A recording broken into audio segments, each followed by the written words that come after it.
जब धनुष बाण नहीं दिखाई पड़ा तो मैंने पूछा, आजकल तुम क्या देखते हो, महाभारत देखते हो कि नहीं देखते हैं? तो महाभारत में तुम्हें सबसे अच्छा कौन लगता है और तुम क्या बनना चाहते हो? तो उसने कहा, मैं शकुनी बनना चाहता हूं। तो अब वो दूरदर्शन कब राम बना देगा, कब शकुनी को आदर्श बना देगा, वो तो नए नए लाते रहेंगे।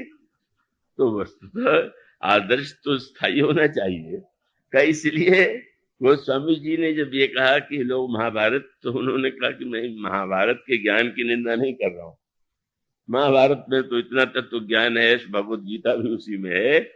पर वो लोगों को लगता है कि रामायण पढ़ेंगे तो राम भरत की तरह भाई भाई को के लिए त्याग करना पड़ेगा, और महाभारत पढ़ के भाई भाई लड़ तो सकते हैं राज्य के लिए।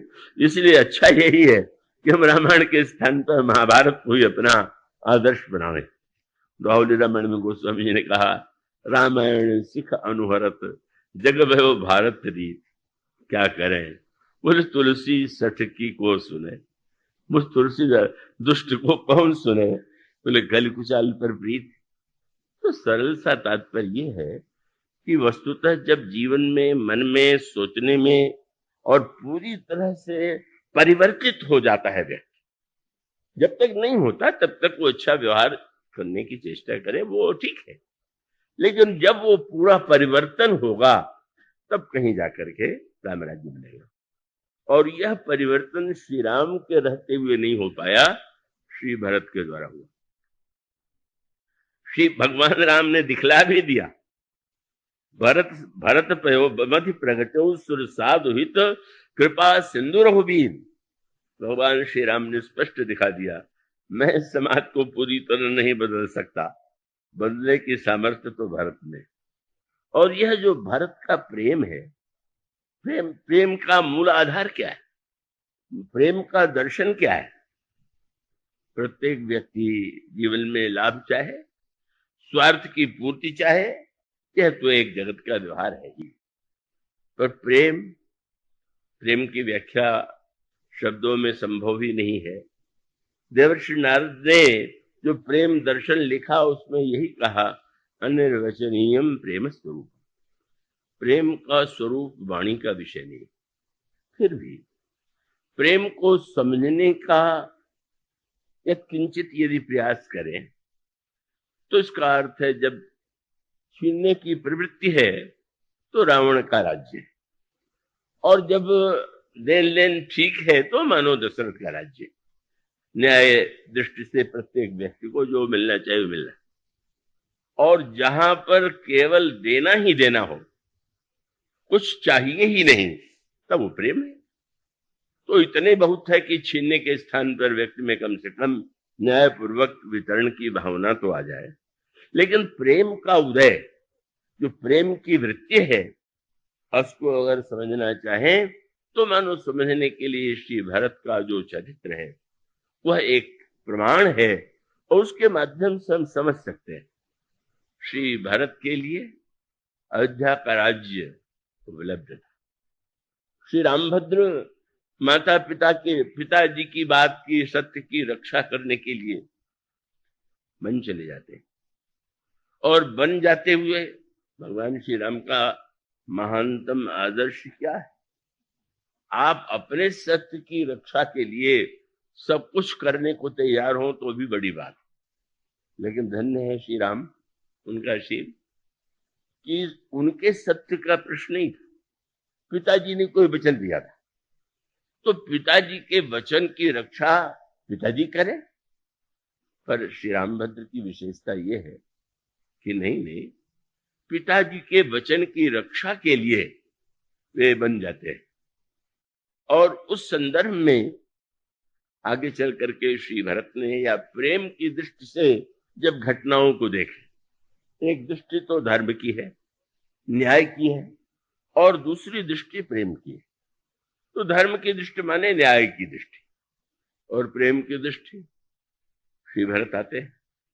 और तब आप देखते हैं अयोध्या का पूरा समाज बदल गया, और वो उनके द्वारा जो कुछ किया गया वो एक ऐसा परिवर्तित होता गया बदलाव आता गया, और उसका जो श्री गणेश होता है उसकी पूरी व्याख्या का तो अवकाश नहीं है।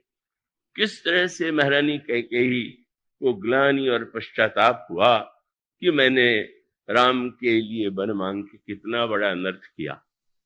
उस बात को तो श्री भरत जैसा भक्त ही, जिसको राज्य दिया जा रहा था, पिताजी ने तुम्हें राज्य दिया है, तुम राज्य स्वीकार करो।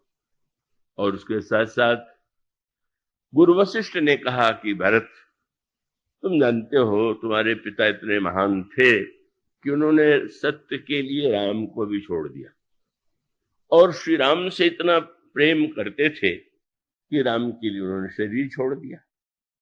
तो तुम अब एक कार्य करो, मैं जानता हूं कि तुम्हारे अंतःकरण में राज्य का लोभ नहीं है, और ऐसी स्थिति में एक ही उपाय है, तुम 14 वर्ष के लिए राज्य स्वीकार कर लो, और उसके पश्चात जब श्री राम आवे तो लौटा देना, तो पिताजी की आज्ञा का भी पालन हो जाएगा और तुम्हारी भावना जो है वो पूरी हो जाएगी। तो उन्होंने यही कहा कि सौंपे हूं राज राम के आए। पर मंत्री लोग सुन करके चौंके, गुरुजी जो कह रहे हैं वो तो ठीक नहीं है। ये कह रहे हैं कि 14 वर्ष राज्य करो और बाद में छोड़ देना, पर एक सिंहासन पर बैठने पर कोई छोड़ना चाहता है क्या? एक बार भले ही कुछ दिन के लिए बैठे, पर बैठने के बाद फिर तो छोड़ने, यही तो बड़ी जटिल समस्या है। तो मंत्रियों ने तुरंत चतुराई से कहा और बहुत ऐसी भाषा का प्रयोग कर दिया कि गुरु जी की बात का तो समर्थन कर रहा है। मंत्रियों ने तुरंत कहा कि अभी तक तो पिताजी की आज्ञा ही थी, अब तो गुरु जी की भी आज्ञा थी, तो कीजिए गुरु आए सु अवश्य, कहीं सचिव कर जोड़ी। श्री गुरुदेव की आज्ञा अवश्य मानिए। पर अगला वाक्य था गुरु जी का कि राज्य सौंप देना, तो उन्होंने धीरे से संशोधन जोड़ दिया, हाँ आप ले लीजिए, और रघुपति आए उचित जस तब तस करब होरी। अब लौटेंगे तो फिर देख लिया जाएगा। मानो राजनीति का पूरा चक्कर इसी वाक्य में था, क्यों फिर देखा जाएगा। लेकिन इन सारे वाक्य और प्रलोभनों के द्वारा जो विचलित नहीं होता, हम तो अपने स्वार्थ की, अपनी वासना की, अपनी कामना की पूर्ति के लिए तर्क ढूंढते रहते हैं, तर्क करते रहते हैं। पर जिनके सामने प्रत्येक तर्क राज्य के समर्थन के लिए आया, और धीरे से याद दिला दिया गया कि सुन सुख लहब राम वैधि, श्री राम भी यदि सुनेंगे कि भरत सिंहासन पर बैठ गए तो बड़े प्रसन्न हो। लेकिन कितने विलक्षण चरित्र वाले श्री भरत हैं, और प्रेम की विलक्षणता ये का गहराई से विचार करके देखें तो लक्ष्मण जी और भरत जी का बहुत बड़ा अंतर ये है कि लक्ष्मण जी की भाषा वो तो बहुत ही सत्यनिष्ठ तो होती है, पर श्री भरत कठोर से कठोर बात को भी इतना मीठा बना देते हैं। लक्ष्मण जी मीठा नहीं बनाते, वो तो जब आलोचना करेंगे तो एक बिना किसी संकोच के ही आलोचना कर देंगे। पर श्री भरत जब बोलते हैं तो गोस्वामी ने लिखा कि श्री भरत जब उत्तर देने लगे तो भरत कमल कर जोड़ी, धर्म धुरंधर धीर धरी बोल रहे हैं। पर जैसे कोई व्यक्ति कड़ाही में शुद्ध घी की जलेबी निकाल करके सीधे परोस दे, तो शुद्ध घी है और है, लेकिन वो तो लगे वो ये तो बड़ी फीकी। पर जब उसको शीरे में डुबो दिया जाता है तो क्या आनंद आता है। श्री भरत ने सत्य को ऐसा मीठा बना दिया, इसीलिए गोस्वामी जी वाक्य क्या है, भरत कमल कर जोरी धर्म धुरंधर धीर धरी बचन अमीय जन बोरी। अब तो प्रेम ही है, तो और शीरे में नहीं, उन्होंने प्रेम में डुबो दिया और दे तो उचित उत्तर समय, उत्तर दिया, उचित उत्तर दिया, सबकी बात को काट दिया। लेकिन काटने की विशेषता यही रही कि किसी का अपमान नहीं, किसी की निंदा नहीं, किसी का आलोचना नहीं, पर वो है उचित, पर बोलने की शैली बड़ी अनोखी है। प्रारंभ यहीं से किया। प्रारंभ हुआ भाषण काशी भरत के, गुरु पितु मातु स्वामी हित बानी, बिन ही विचारी करिए हित मानी। गुरु पिता माता की वाणी को तो बिना विचार किए ही मान लेना चाहिए। उचित की अनुचित किए विचारू, धर्म जाय सिर पातक भारू। अगर कोई उचित अनुचित का विचार करे तो पाप लगता है। अब पहले भाषण में जब कोई ये वाक्य कहे तो सामने वाले पर क्या प्रभाव पड़ेगा? अयोध्या के नागरिकों को लगा चलो राज्य स्वीकार करने की भूमिका बन गई। जब कह रहे हैं तो उसका अर्थ है कि मैं तो राज्य न लेता, पर जब शास्त्र कहता है कि गुरु पिता माता की वाणी बिना विचारे मान लेना चाहिए तो लीजिए, मैं भी मान लेता हूं। आशा तो यही थी। पर उसके बाद जो खंडन है, उसकी विशेषता क्या है कि जब कोई व्यक्ति अभिमान से कोई बात कहता है, वो तो लक्ष्मण जी में भी नहीं, अभिमान से बात कहना और हृदय में जो वस्तुतः एक अनुभूति है, हृदय का जो भाव है, तो श्री भरत ने एक वाक्य में गुरु जी को निरुत्तर कर दिया। जैसे कोई डॉक्टर या वैद्य आवे और आपके सामने दवा दे और दवा की बड़ी प्रशंसा करने लगे, तो अब व्यक्ति को अगर पता चल जाए कि दवा कल्याणकारी नहीं है, तो श्री भरत ने मीठे शब्दों में भी संकेत कर दिया कि जैसे दवा होती है तो कोई अगर कह दे कि मैंने दवा ली और इससे मुझे भी लाभ हुआ था, तो दूसरे को भी उत्साह होता है। तो श्री भरत ने मीठे स्वर में कहा, क्योंकि बीच में कौशल्याम्बा भी बोल पड़ी थी। कौशल्याम्बा ने कह दिया था कि भरत, मैं तुम्हें देख के समझ रही हूं कि तुम्हें गुरु जी का प्रस्ताव अच्छा तो नहीं लग रहा, लेकिन पूत पथ्य गुरु आए सो है। गुरु ही वैद्य है, गुरु ही पथ्य बताता है, तो गुरु वशिष्ठ की वाणी को दवा और पथ्य मान करके स्वीकार कर लो। तो श्री भरत ने धीरे से याद दिलाया कि वो दवा पहली बार मैं थोड़ी ले रहा हूं, मुझसे पहले तो पिताजी ने लिया। क्या हुआ? बोले पितु सुरपुर, वो तो स्वर्ग से धार गए। ऐसी अद्भुत दवा। और दूसरा बोले श्री राम बन। जिस सिद्धांत, जिस वाक्य का परिणाम ये हुआ कि उस सत्य को महत्व देने वाले को प्राण देना पड़ा, और अंत में जब श्री राम और सीता को वन भेज दिया जाए, वह कैसा धर्म है जो व्यक्ति को ही नहीं ईश्वर को भी जीवन से दूर कर दे, ईश्वर को देश निकाला दे दे।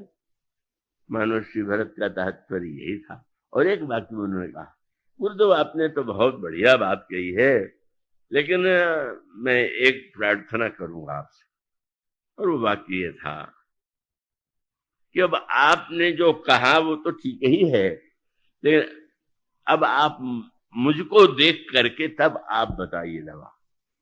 रोगी की दवा बिना रोगी के रोग को सही समझे तो तुम, उन्होंने कहा, तुम तो देहु परम सुख सोई, जो आचरत मोर हित होई, लेकिन अब तुम विनय मोर सुन लेहु और मोहि अनुहरत।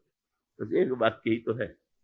आप विनम्र हैं तो डॉक्टर या वैद्य से कहे, हाँ दवा तो आपकी बड़ी अच्छी है, पर थोड़ा सा ये दवा शायद मुझे अनुकूल न हो, इस पर विचार कर लीजिए। बात तो आपने काटने की कही। बड़ी विनम्रता से उन्होंने कहा, गुरुदेव एक बार तो। और फिर जो उत्तर दिया, फिर वो तो गुरु वशिष्ठ की सारी भाषण कला सब कुछ एक और रखा रह गया। श्री भरत ने यही कहा कि अयोध्या में जो कुछ हुआ है और जो कुछ आप चाहते हैं उसमें समाज का कल्याण नहीं।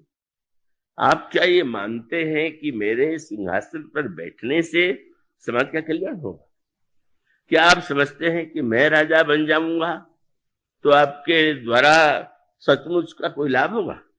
और उन्होंने लोगों से प्रश्न किया, आप मुझे राज सिंहासन पर बैठना चाहते हैं, मेरा प्रश्न एक ही कि यही ते जानहु मोर हित कह आपन बड़काज। ये आप लोग मेरे प्रति दया दिखा रहे हैं कि इसको पद दे दें बहुत बड़ा, या आपको लगता है कि इसके बैठने से समाज का बड़ा हित होगा।